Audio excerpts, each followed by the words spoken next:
কোনো আল্লাহ ভোলা বান্দা যখন তওবা করে আল্লাহর কাছে ফিরে আসে, নিজের সমস্ত গুনাহের কথা স্বীকার করে যখন খালিস দিয়ে তওবা করে, তখন আল্লাহ তাআলা ওই বান্দার উপরে কতটা খুশি হন, এটার বর্ণনা নবীজি সাল্লাল্লাহু আলাইহি ওয়াসাল্লাম মুসলিম শরীফের একটি হাদিসের মধ্যে দিয়েছেন এভাবে, যে কোনো বান্দা যখন আল্লাহ তাআলাকে ভুলে যায় এবং পরবর্তীতে সে আল্লাহ তাআলার কাছে ফিরে আসেন, মহান আল্লাহ তাআলা ততটা খুশি হন।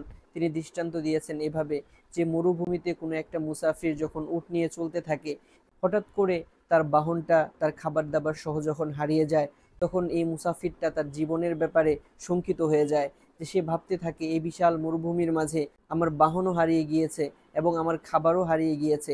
এভাবে যখন সে তার জীবনের ব্যাপারে হতাশ হয়ে যায় এবং এক পর্যায়ে একটি গাছের নিচে সে তন্দ্রাচ্ছন্ন হয়ে বসে পড়ে, আচমকা দেখতে পায় তার হারিয়ে যাওয়া উটটি তার সামনে চলে এসেছে, খাবার দাবার সহ ফিরে এসেছে।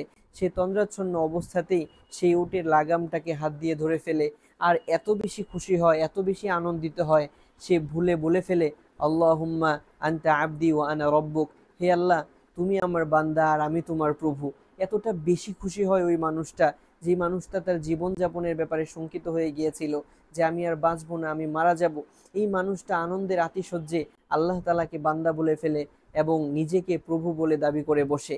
এটা তার আনন্দের আতিশয্য হয়। ঠিক তেমনিভাবে আল্লাহর নবীজি সাল্লাল্লাহু আলাইহি ওয়াসাল্লাম এই হাদিসটি বলার পরে এভাবে তিনি বলেছেন, লাল্লাহু আশাদ্দু ফারহান বিতাওবাতি আবদিহি, যে আল্লাহ তাআলা একজন বান্দার তাওবার কারণে এর চেয়ে বেশি আনন্দিত হন। সুবহানাল্লাহ।